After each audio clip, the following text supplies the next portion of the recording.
mind, 90-year-old crack rolling over Oreo. 90-year-old crack? Yeah. Rolling over Oreo. Yeah. What? I don't know. Do you understand that? Yes, I do.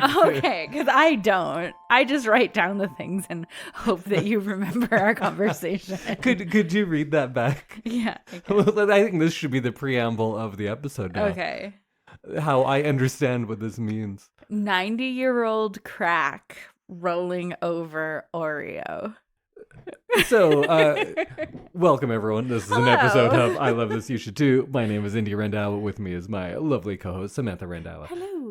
So this was from when we were going to sleep, and I somehow I have ideas, and we write them down, and we'll say we'll talk about them on the podcast. And I'm usually half asleep writing them down, so they don't always make sense. And then if this is your first episode, usually the first 4 minutes of this podcast, we talk about nonsense, and then we get down to business. Yes. So 90-year-old crack rolling over Oreo means when I'm 90, I feel like might as well try crack. Okay, yeah. Crack might not be my one. But the illicit drugs. Yeah, maybe I'll do hard drugs because what do I got to lose? Yeah, because those are the ones that they're always don't do them because you'll die or you'll be addicted. Yeah, and if I'm close to death, if I am terminal with cancer or something, Right. Yeah, maybe might as well do heroin. Right. At that point, why not? Yeah. I would have to look into because I actually don't really know what crack is like and all about. Right. And it might not be something I'm interested in. But just drugs in general, I think I would do them at that point because why not? I feel like a lot of drugs have a counterbalance too. How do you mean? I don't know. Cocaine is one that I know that is an upper, I guess. Yeah. So then you do cocaine and then you do something to bring you down again so that you can sleep, but not so that you're sober. Oh. So that's kind of how I understand drugs. I don't know which drugs are which. I just know that cocaine is a stimulant. Yeah. And there's other ones that are downers that bring you down so that you can Depressants. I only like depressants because I'm too up. Yeah. I'm also too depressed, but oddly enough, depressants bring the depression down. Yeah. So you're cannabis and alcohol are depressants. Right. They mellow you out, man. Although some people get all wild, Oh, true. Yeah. But anyways, that was about when I'm near death, I feel like I might as well do a bunch of drugs because it doesn't matter then. The rolling over Oreo, that means the other level of just letting myself go is I would keep Oreos just on my bedside table. Oh, you roll over in the middle of the night. In the middle of the night, I was you know what? I want an Oreo. Or a bite I am of chocolate bar. 99 years old. I've been given 2 months to live. Yeah. I'm just going to eat Oreos in the middle and I'm not going to brush my teeth. That's my wildest dream. Yeah. If you know about Indy, he has a very strict oral hygiene routine. And just eating. I'm very healthy. Very, very healthy. So I would never do anything just eat an Oreo because I want one. That seems that's my dream. It's true. So to me, just going out and shooting up Sweet Lady H and eating as many Oreos as I want are on the same level of both things that I will never do until I am sure that I am near death. Yeah. Okay. How about you? You have no problem just eating Oreos whenever you want. No, I should eat fewer Oreos. Yeah, but you could argue the world should eat fewer Oreos. But yeah. Would you do drugs when you are elderly? I think so. I would, like you said, I need to do some research on what drugs do what things.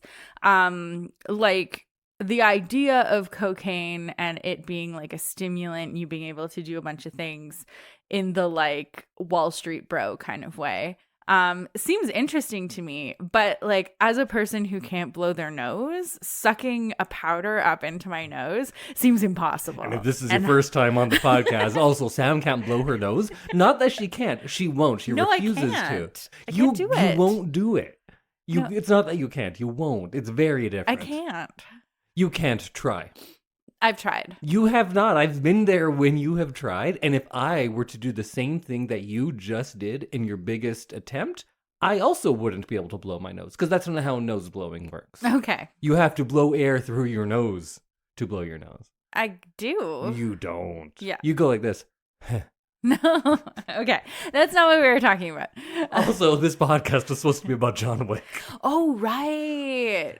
But to summarize, hallucinogens, that's where I would go. That's where you'd go? LSD, acid, MDMA, like I would do all that if I were 95. Okay. Yeah. Yeah, that sounds fun. I just spend my last days in a psilocybin haze. Oh, see, that seems nice. It could be terrifying. What Who about knows? opium? What about opium? Would I? Yeah. Yeah, sure. Okay. If I am like terminal, yeah, I'll do opium. I bet that would make you feel a lot nicer than being terminal with cancer. Yeah, definitely. Yeah. That's why people love like morphine and stuff. But I want to smoke opium like out of a big long pipe. Oh, like you're Like in 1800s China. That's what I was going to I'm say. going to go to an opium den. I was going to say, I'm gonna like get you the full were opium relaxed on a experience. cushion in an opium den. Oh, yeah, one of those big velvet Yeah. cushions with the tassels? Yeah. I'm going to buy one of those cushions. Yeah. I'm going to buy a big, long Gandalf pipe. And we'll set you up. I don't even know, like, what the form of opium is when you smoke it. Like, what is the actual thing? I don't know. But these are things I have many years to look up. Yes, you have many, many years to learn how to do opium. All right, everyone. This has become a pro-drug podcast now. You know, that should be our advice to our young listeners, because they'll be like, hey, these guys say do all the drugs you want. I say, wait until you're near death. Yeah, Then live you can your do all the life, drugs you be want. productive. Yeah. And then, You don't have to be productive. well, be as productive as you Be want to nice. be. Be nice. I don't think anyone needs to be productive. I think everyone needs to be nice. Okay. Stop being productive, actually.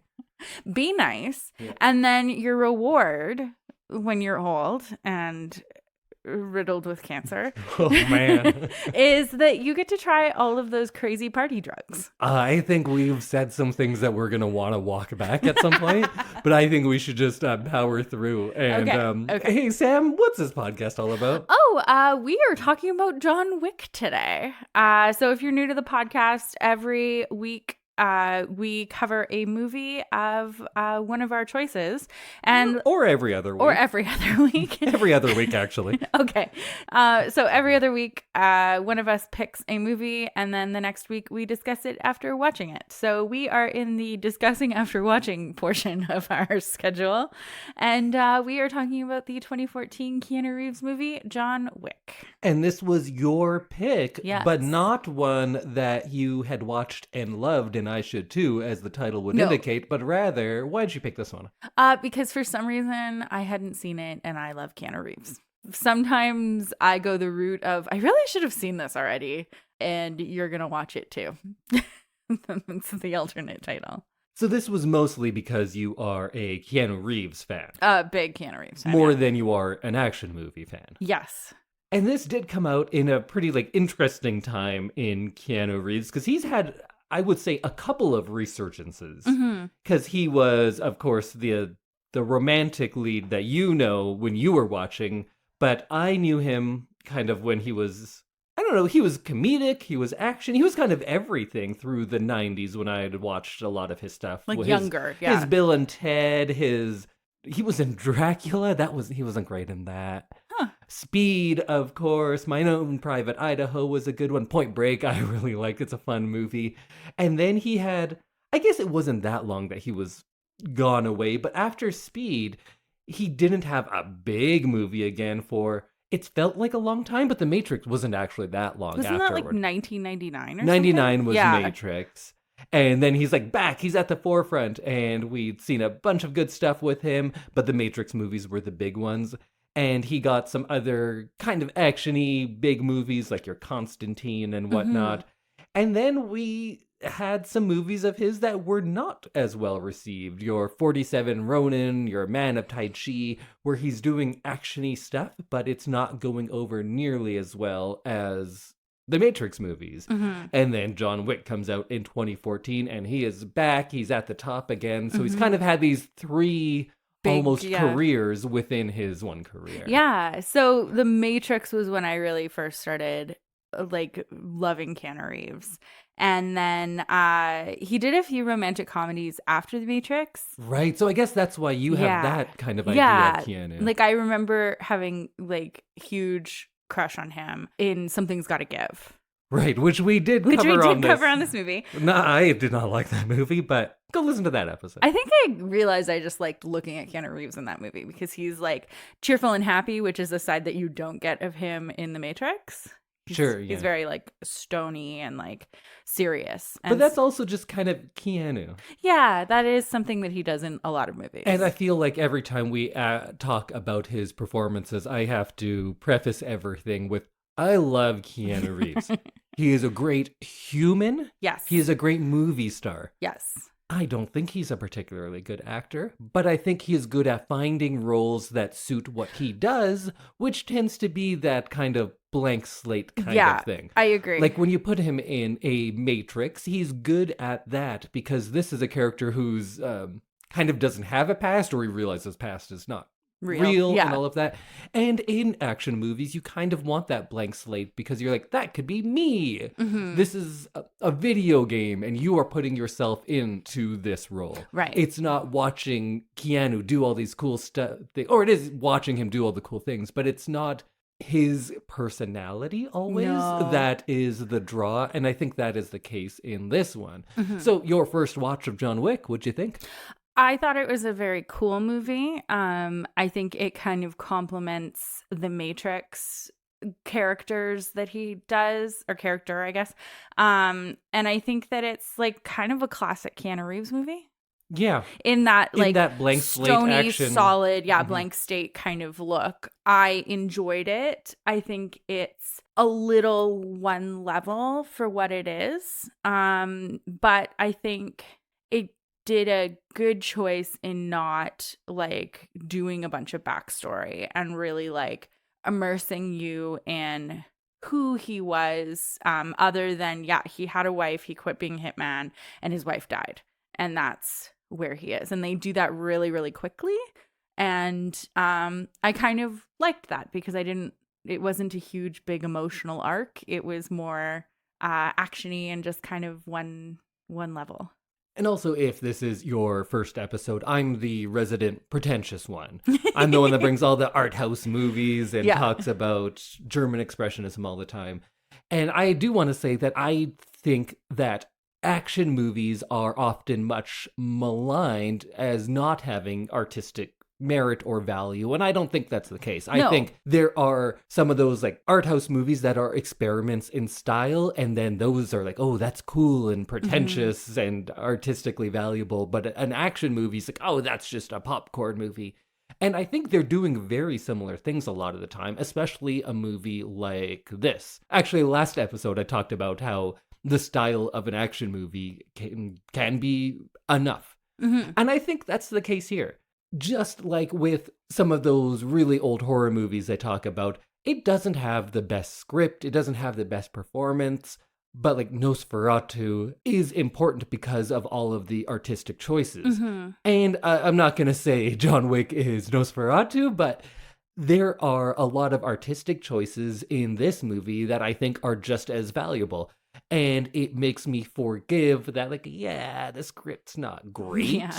But it doesn't need to be, because that's not what this movie's about. Yeah, the performances aren't great, but they don't need to be because that's not what it's about. Yeah. Or I should say they're not great in their delivering of dialogue or emotions. Yeah. But they are great, Keanu especially, in his action work. Yes, and like the choreography in this movie was beautiful. And that's what this movie is. Just like we wouldn't judge dance movies and musicals on the same terms as a like Oscar baity drama. Right. I feel the same can be done with action movies, and I think this is a good example of a movie that knows what it does well, does those things very well, and rather than doing other things poorly, it just doesn't bother with them. No, it's not trying too hard in one way or the other. And I wish more movies would learn from this. Like, if you're going to make an action movie, make an action movie. Don't try to do everything half-assed. Do a couple things full-assed. Go full-assed. And this movie is a full-assed action movie. Yes. And it's not a half-assed character development thing. Like, we get little things of like, hey, here's his motivation. You got it? Good. We're moving on. We're probably not going to talk about it again for another hour. And we don't need to. No. So I think it is good for what it is. Yeah. I don't think I love what it is, Oh. but I appreciate it what it is, and I like what it is.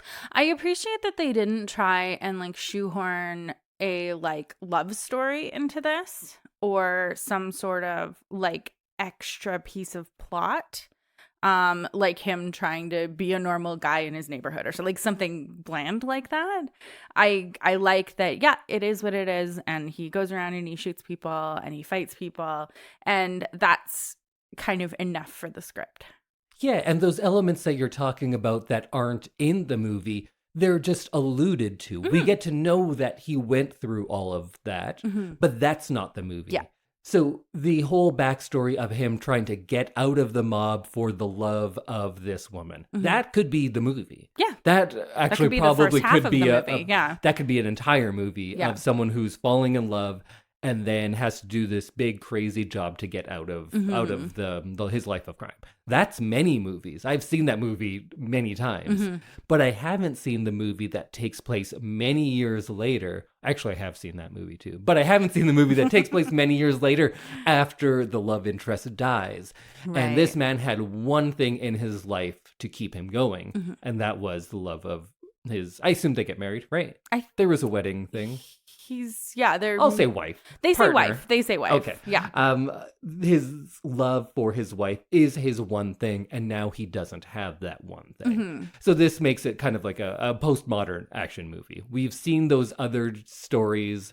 The One Last Job story has been done many times. We've even gotten the seeing that guy years later. That kind of was a trope in the 90s a little bit more, but now we are seeing kind of this new level of postmodernity where you're like, what if that one thing, we're like 4 movies into a action series at this point, but we're just picking it up there. Yeah. And it's just, it's very simple. It's just his wife has died. Now we have the puppy that is the symbol of all His of the wife. goodness of his wife. And now he has one new thing that he's going to try to latch onto and make that his life. But when that's taken away from him, he doesn't have his wife, he doesn't have the puppy, so he goes back to what he knew at the beginning, and that's killing people. Yeah, and one thing that I liked about that was that's where the twists came in, because you don't quite know like whose side he's on or whose side he was on, I guess. Right. And you don't know that, he was just kind of like a hired contract guy and he would work for anybody, but he was so well known that everyone knows who he is and everyone knows how like good he is at his job. And so I liked that the twist at the beginning of the movie, or like closer to like just kind of learning about who John Wick is that you don't know where his allegiances lie. Because he has none. Yeah. And we were saying that there is kind of just one level to this movie. And I don't know if that's entirely true, because I think every movie, well, almost every movie, is pretty multifaceted. But here you might have to work a little bit harder. But I think that idea of whether this was a bad man who was reformed by love, or if this was a good man who just fell into these circumstances because of his particular skill set. He just happened to be good at killing people. Or what the difference of that is. That is an interesting thing, and it does go throughout this movie. Maybe we don't put it on the script as much because it's never directly addressed. Yeah. We don't talk about it, but I think that is a conversation to be had about this movie, because we are, of course, on John Wick's side. Yes, yeah. And there are times, though, when he like killed someone in one of the clubs. It's like, what did that guy do? Yeah. And then you remember that he is a hitman for hire. Yeah. That was his life. Yeah. And we are willing to forgive all of that because he gave it up. Right. But he still did all of those things and did not pay any sort of price for it. Rather, he lives a life of luxury because of all of that. Yes. So every now and then you have to think about like, oh, wait a minute. And there is that kind of moral ambiguity, which maybe the movie does not tackle. But I think it is kind of built in that we have to wonder if his emotional distress at the loss of his wife and his dog are some sort of cosmic retribution for the life he has lived. Is he paying for his sins in some way? Yeah. One thing I thought about pretty early on in the movie when you find out that, yeah, he's had this past and he's probably killed a lot of people. One thing that I realized really quickly was that he's killed a lot of people. I think he kills you can look it up online, but let's say it's 72. I think he kills 72 people in this movie. Yeah. Okay. Yeah, because I was going to say when the son of the mobster and his like goons break into his house, there's like 7 bodies in that house. So I'm thinking like, okay, so he did that really easily. He did not pause while doing that. So like you can just think about the amount of bodies that he racked up in his previous life. And so then that kind of made me think about like, who is this guy? And I really had a good think about it. And yeah, I thought that was kind of a fun thing that the movie did without being really heavy-handed with it. And who is this guy? I think he's a contract killer with maybe a bigger conscience than you'd expect. I don't want them to do a prequel for this world, but they are looking at like are they? part 6 or they're doing spin-offs of it now. Oh, okay. Because like John Wick 4 just came out. 4 came out and there's 2 spin-offs. In the works? Yes. Oh, okay. One from a character from one of the other movies, not from this movie, and one about the hotel. Oh, you see, the hotel, which was something that I wanted to talk about. Anyway, I found that really interesting. Yeah, there is little bits of world building in this that you realize, oh, this isn't our world. Mm-hmm. It's close to it, and on the surface, it is like our world, but this is positing that the crime element of our world has this big elaborate system that like works on gold tokens or something. Dark underbelly, yeah. Which I think that is an extra little level that makes it fun. And it's a good way to explain away a lot of it. Because if you're doing this style of action movie in a completely realistic world, you're like, hey, well, what about the cops? Right. Like, how does that work? How is he just going and finding all of these doctors to fix him up? But here they have built a world where all of this can be easily explained away. Like, when the cop comes to his door and he says, like, oh, hey, good night, Jimmy. And they know what's going on. Yeah. Then we're like, okay, so now I don't have to explain away why there are no police anywhere else. Yeah, and why nobody really cares that he's, like, setting off multiple rounds of ammunition inside his house. Right. In a neighborhood. Yeah. We assume he has neighbors. Well, they called. Yeah. And then the introduction of the token system and the hotel, then you can just do whatever and we don't question it because this is a different world and they tell you so little, which I think might frustrate some people, but I really enjoyed. Because we don't need to know all of that. This movie is all about, you don't need to know. Don't worry about it. Right. There's a lot of, don't worry about it. Look at this. Yeah. That is the theme of this movie. And sometimes that can be annoying or just make you aware of how shoddy the script is. But when your action sequences are as good as this, I agree. Like, don't worry about that. Look at this cool thing that's happening. Mm-hmm. Yeah, and they did a really good job of, again, not being super heavy-handed with learning the rules of this world. You get little blips of, like, no business on like, hotel property.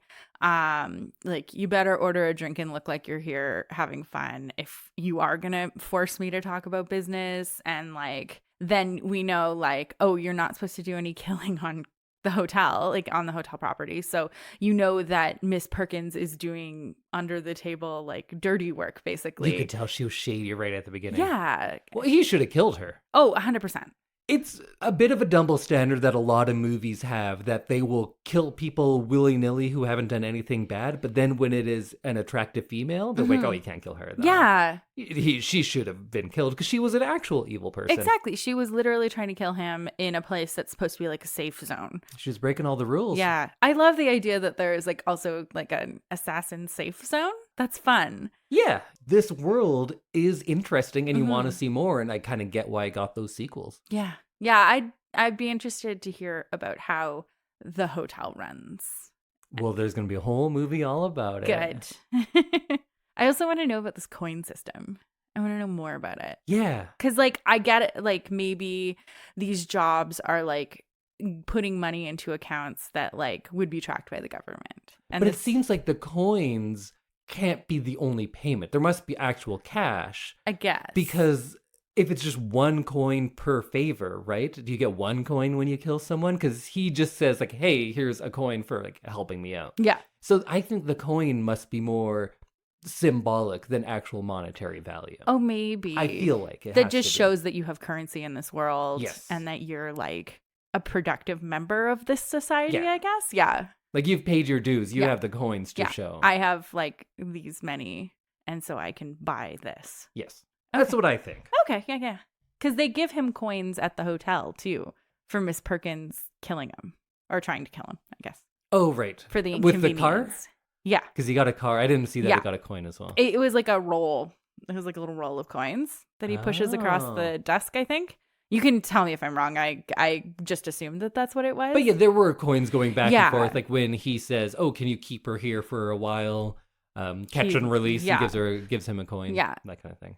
Yeah, it's just a good little thing that is shorthand that can cover a lot of script things that we don't need to get into now because like, oh yeah, it's some magic coin system, whatever. Yeah. And you just move on. Yeah. But it also kind of gives you a little bit of intrigue and insight into this world. And I think that's what you could say about this movie, that it's not necessarily the most innovative action movie, but it's all about style and efficiency. And I mean that in every respect. This is definitely a style over substance movie, and that's fine. Some movies are, and that's not necessarily a bad thing. But it's so efficient in its world building, like you were talking about. We just explain away why there's no police. We can explain away why a doctor can fix him up whenever. And the style being that it is almost monochromatic when he's outside of the criminal world, everything's desaturated, and then when he gets there, it's neon red and blue almost exclusively. And dark. Yeah. Everyone's wearing cool black suits. It's very stylized in that way. Yet it's not especially stylized in its fight sequences. Like, people aren't doing things that can't be done. Yeah. It's a little bit more because it is an action movie and Yeah. everyone is the best that they could be. Yeah. But no one is like floating in the air. No one has superpowers. No one's magic. Yeah. And even in regular action movies, people are jumping a little too high. They're like punching people and they go flying. That's not happening here. No, it's very real to life. It's pretty grounded in that way, but in some ways it's not. And I love what they chose to ground in reality. But when I was talking about how it's efficient, like the fight sequences, when they come into his house, for instance, that sequence is one of my favorites. And it's at the beginning, close to the beginning. Not the one where they kill the dog, but when they come to get him and he shoots, I think it's like 12 people or something in the house. He's just hitting someone once, shooting them in the belly, and then finishing them off and shooting them in the head. Yeah. And it's so quick and efficient. Yeah. And it's not about, look at these elaborate ways I can kill people, Yeah. which a lot of action movies are into. And that's fine and that's fun too. This is about how efficiently he can kill multiple people. And it's a different kind of action that we usually get. And it's one that I think is very well done. I know I often, when we were talking about RRR, I would talk about how I love the action sequences because they combined this fantastic element with a certain bit of realism, like something like Ninja Assassin. And I realize I always talk about Ninja Assassin, and nobody's seen Ninja Assassin. And I was looking up the director of this, who was a stunt choreographer for a lot of things, including Ninja Assassin. So that's why when I was looking at this, it's like, oh, this has that fight style that I like. Where I, of course, can't fight at this level, but this looks like something that humans could do to me. And it looks like the peak performance of what humans could do. Right. So that is instantly interesting to me. Rather than having superhero fight sequences where nothing seems to matter, Yeah. this is grounded enough that it makes me feel like this could happen and everything has consequence, but it's so well done that it still impresses me. And it's not just the choreography. The choreography is fantastic. Oh, it's beautiful. But it lives in a long take, right? It's not cut, shaky cam so you can't actually see what's happening. Yeah, that was one thing I really appreciated. And action movies before this, for the last 20 years, really, because I think our biggest action franchise before this was maybe those Bourne movies. Right. That was a big franchise, and it was a similar sort of idea. And it's so shaky that I hated the action sequences in those movies. And this does the opposite. And it shows you that we've done the work to get this done well. We're not going to hide it from editing. We're going to show you everything we have trained so hard to do, and we're going to put it on screen for you to watch and enjoy. Just like with the dance movies we saw, I would always complain when they would cut away. Like, just show me the dancing. What show me you the are dancing. here to showcase. Yeah. And this is to showcase action sequences, and I think it does it very well because it lets those things linger. It's not all close-ups, and it's not cutting away from everything. It's showing you everything happening, and sometimes many things in one take, which just immerses you in the reality of it. Yeah, I really appreciated that. It didn't have like the Marvel style of editing where it's all really flashy and loud constantly. Yeah. And that's how you know that like something exciting is happening, because you only see like half a second of everything and you see everybody in half a second little like chunks. This felt like you could really like focus on the scenes and really see what was happening. And yeah, really appreciate their training and the like specialization of these hitmen. Oh man, maybe we should do Hard Boiled next. We were talking about like what kind of movie we should do next as I wasn't sure if I was going to do Keanu or what, but maybe we should do something that's an influence on this movie. Okay. And some of my favorite John Woo movies like Hard Boiled and The Killer are definitely influential on this movie. That 90s Hong Kong aesthetic, you can see a lot of that in this. I think there's a lot of noir, a lot of the 40s style film noir in the lighting and the cinematography, and then in those themes of vengeance and loyalty and all of that kind of stuff. And I think there's a lot of westerns in this as well. Like, maybe not in the visuals as much, but thematically, your man with a mysterious past who's on a mission to get the bad guy. There's this one bad guy who's done something very wrong to him. Usually it is killing a loved one, and then he's out for revenge and kills anyone in his way. So I think all of those would be pretty good counterpoints to this as well. Yeah, and I guess you did a better job of like summarizing those things that I really enjoyed about the movie. Like which ones? Just you can see. And maybe this is like an award to Keanu Reeves for his acting, was that you could see how conflicted he was and almost like, fine, I'll like go back and do this and like defend myself. Like, because you can tell that he doesn't really want to go back and be a hitman at the beginning of the movie. And then when he hits his stride, you can see why he was such a sought after legendary figure. And I liked that. That he has that kind of little arc of emotion. And I think the way you put it is a good counter argument to people who say Keanu Reeves just isn't a good actor. Yeah. I think there are levels of what people are good at. And I think we got to see the good and the bad in this movie from Keanu, because he has some scenes where he is talking with like an early scene with Willem Dafoe. The dialogue seemed rough to me. It did not seem good. It seemed like they were both in a movie of a different language and were kind of dubbed over. Yeah. I like honestly didn't even really pay attention to that dialogue. And I think I don't think I could quote you any of it. No. And again, that's not what this movie is doing.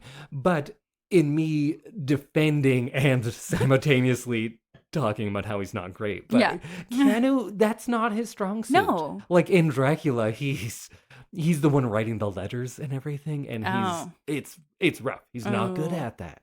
But what he is good at is conveying these emotions more physically than most people would.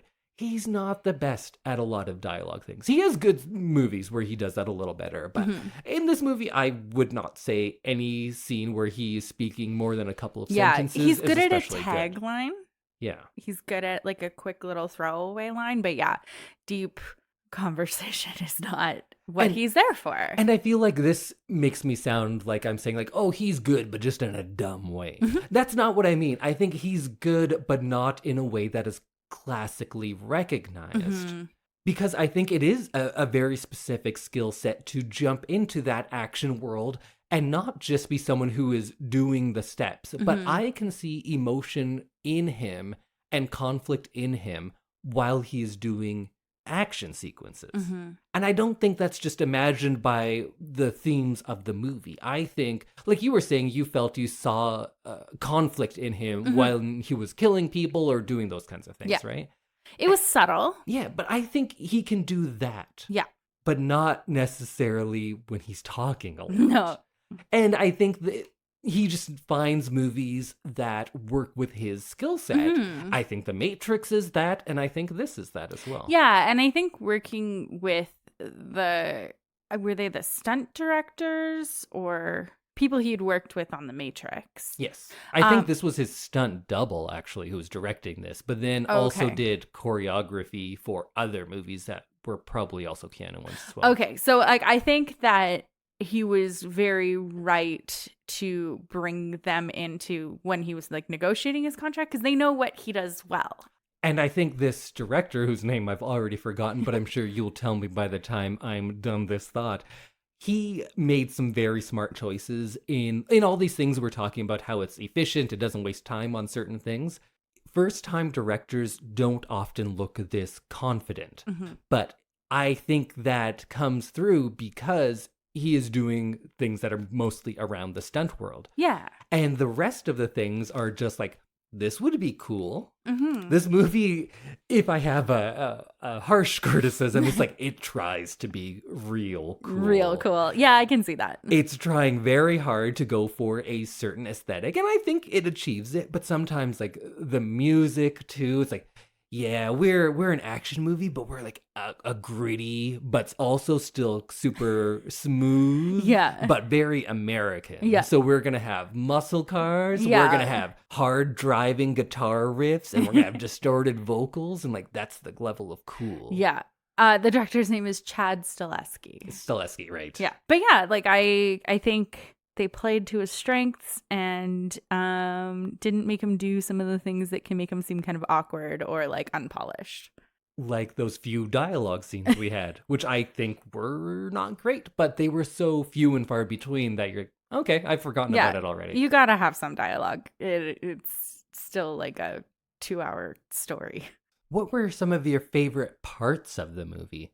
I assume it would be an action sequence, but anything that you really liked from it. The puppy. Of course. Yeah, that puppy was so cute. And the dog in the end, you don't really get a good look at him, so I'm assuming he's very cute.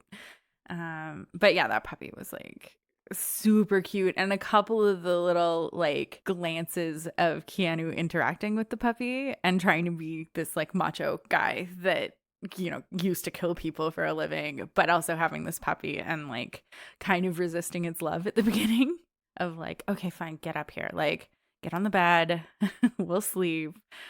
That's one of my favorite parts. And since we've given this movie very little credit for any sort of a thematic development, that's a good one, right? Because it was these moments of vulnerability that kind of pulled him away from his life of crime with his wife first and now with the puppy. So it was something that was trying to keep him out of it. And you can see when that is gone, he reverts back to what he used to know. Yeah. And I appreciated how well his wife knew him. Right. Like he needed something in the real world to like keep him on that like path that he had been on with her. And yeah, so that was pretty touching.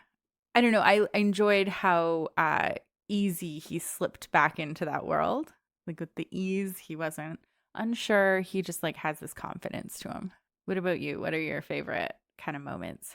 I think the first all-out action sequence when after the dog has died and he's communicated with the big boss in some way and he's at his house and then the team comes in to kill him. That sequence, because that was kind of the introduction to how the fights are going to look in this movie. Right. And how efficient and how many times he just shot guys in the head. Yeah. Because that's something that usually, if it happens in a movie, that is a big moment, right? And here it's just bang, bang, bang. It's just, he's just blowing brains out all over so the efficient. place. Yeah, and that's the thing. It's so efficient, and there's not a lot of wasted movement. It's not, look at all these cool things we're doing for the camera and to show that we are good fighters. It's, look how efficiently I can get rid of all of these guys, and that's showing how good I am. Right. I thought that one was one of my favorites, although the later ones are, of course, more impressive. Maybe it was because that was the first big one. That one had the biggest impact on me. And then later, there's that sequence where he is driving his car and shooting people. And that was kind of interesting because you see car chases and you see gunfights.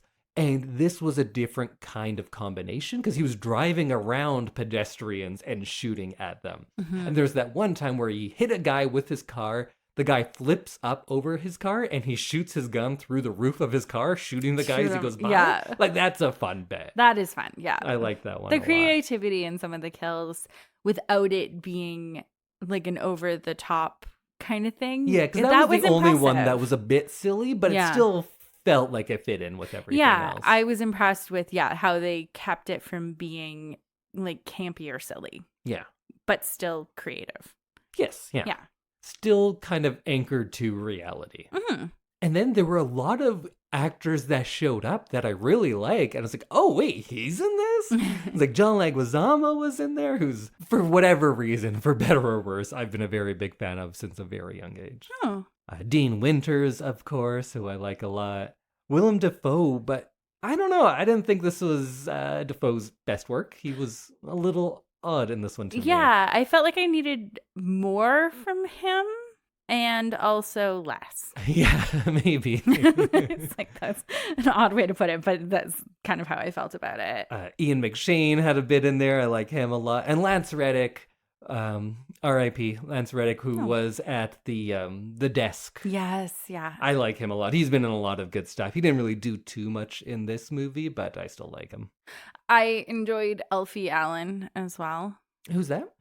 He played the son. Oh, from Game of Thrones? From Game of Thrones, right. Yeah. He's just a hateable guy. In everything he's in, you're like, oh, I'm going to hate this guy. This dude sucks. Yeah.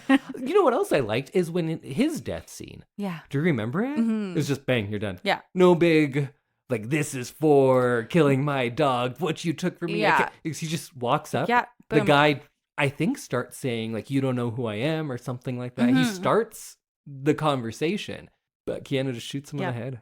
Yeah. He's got a job to do. Yeah. I kind of wish the big boss could have taken a little bit from that, because I thought that's when it kind of got into typical action movie stuff. Yeah, there was like a little bit too much acting in that scene. Yeah. Of them fighting. But I guess. Oh, yeah. And then at the end, they do the bit of like, throw your gun away. Let's fight like men. Yeah, that was weird. That's a movie thing. And this movie was trying to stay away from those as much as possible, I thought. And then it was very much that. But then, like in all the other movies, the bad guy pulls out a knife. And then the good guy's allowed to use the knife because the bad guy pulled it out in the first place. Like, right. That I've seen many, many times. And it was a little too derivative for how fresh everything else in this movie was. Yeah, I agree with you. That final scene was just a little too done. Yeah. Yeah. But you know what wasn't done? He reloads his guns. Yes. For a while, I was actually trying to count, and I was like, okay, I don't think they actually pay attention to how many bullets. No, but they show it. But he is reloading his guns. He takes a pause. Because, that's the thing. It's like in action movies where they don't watch out for that, it's like he shoots off like 100 rounds with like a handgun and never reloads. Yeah, here it seems to be sometimes it's 10, sometimes it's 14, but whatever. Maybe those guns have extended clips. I don't know about guns, so I'll just say, yeah, it's fine. It's good. But one thing I kind of touched on, but didn't really say much about, was how this seems like it's a distinctively American attempt at an epic. An epic in the capital E epic, not just a big long movie that does a lot of things, but an epic used to have certain criteria that it has to be, and it's like this man on the journey and everything, and this kind of hits all of those beats of like your ancient Greek epics. Right. That's why they were called that. And this is that. It is James Bond, it is hard-boiled, but those movies, of course, are British and Hong Kong, respectively. Right. But this is so distinctly American. Like, he's not your cop or secret agent in His Majesty's Secret Service. Mhm. He's a criminal, but he's a criminal with a code. Yeah. And that is kind of something that's steeped in American culture, going back to your Westerns and everything. And America itself kind of prides itself on being rebellious. The Revolutionary War was like, we're rebelling and taking things. And that's violence is, of course, lots of people could have, I'm sure, written this essay about how violence is ingrained in American culture because of how America became America. It was violently taking it from others and then violently switching over leadership from the British to being independent. Right. So it's rooted in violence. And of course, that comes out in so many different ways. But in this one, it comes out in that we can cheer for a guy who is a professional killer, a professional criminal. Yes. Because he has some sort of loyalty or code to him. Mm-hmm. And that's the case here. And then if that's not enough, it's rock and roll guitars. Yeah. It's Ford Mustangs, or I can't remember all the cars he has, but it's all, they look very American. I'm sure every car he drives is an American car. Usually a guy who's wearing like a slick all black suit, I would picture him in something German, for instance, but not John Wick. He's American through and through. So after seeing this one now, do you want to watch all of the others? I do. I am interested to see where this goes because this very easily could have been just a standalone movie. Yeah. But I am interested to see how they build this world for sequels and how choppily it's done, I guess. Yeah, and I'm worried because big action franchises, the ones where I like the first ones, I usually stop liking them quickly. Not always by part 2, but by 3 and 4. I can't think of other big ones. Die Hard, of course. Right. Die Hard 1, great. 2 and 3 I'll even give you, but it falls off a cliff quickly after that. Rambo as well, the first Rambo movie. Well, the first Rambo movie's not an action movie, really. It's just a real sad movie. But action franchises, usually not good. Yeah. So I'm curious about this. Will they stick with what they do and kind of keep it rooted in reality? Yeah. But then does that get redundant after a point? Yeah, that's what I'm interested. Because if you keep going bigger and bigger, then you just become like other action movies. Because this had a pretty solid ending. There wasn't anything that was like kind of left hanging. Right. Like they didn't... you have what's he gonna do? Is he hitman for hire again? Yeah. I guess that's the biggest one. I guess, yeah. But yeah, I just felt like they didn't set it up for a sequel. So I'm really interested to see what they do in that sequel. Is it 10 years later? Is it immediately after? This franchise would be the one that would most easily go into a prequel, I would say. Right? For sure. There's so many prequels he could make. It could be anything he did as his career before meeting his wife. It could be the love story of him meeting his wife and him trying to get out of the mob. That big last job that they talked about, like he did this impossible job. That's a movie right there. And that's how he won his freedom. Yeah, that would be. Yeah, so I'm interested to see how this goes forward plot-wise. I would like to watch the next ones, but I think we should watch them having fun and chatting. While when we watched it for the podcast, we kind of sit and we watch the movie relatively quietly. Sometimes we'll talk. Sometimes. But we're watching it and we usually kind of analyze things. Yeah. And although we did a bit of that in this, probably less than we do with other movies. Yeah. And I think these movies are just more fun if you just don't do that kind of stuff. Yeah, I think we need to be less serious about it going forward. We need to cheer and maybe like drink. Have a drink every time he kills someone. Oh, man. I feel like this is a movie that would respond well to a drinking game. And now I have to Google drinking game. And I think Mantzoukas comes into one of these movies. Does he? Yeah. Oh, that's fun. I'm not sure which one. I think 3, maybe 2. I'm really interested to like know what he's like in this movie. Because you don't really see him serious very often.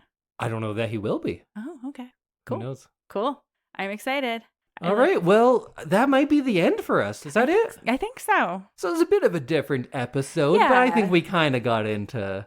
I did talk about the history of America and why movies are violent, so I held up my pretentious end. Yes, yeah, and I think I had some good points, maybe. As always. As always. Good points, maybe. Good points, maybe. Samantha, good points, maybe, Randhawa. That's me. Indy, pretentious Randhawa.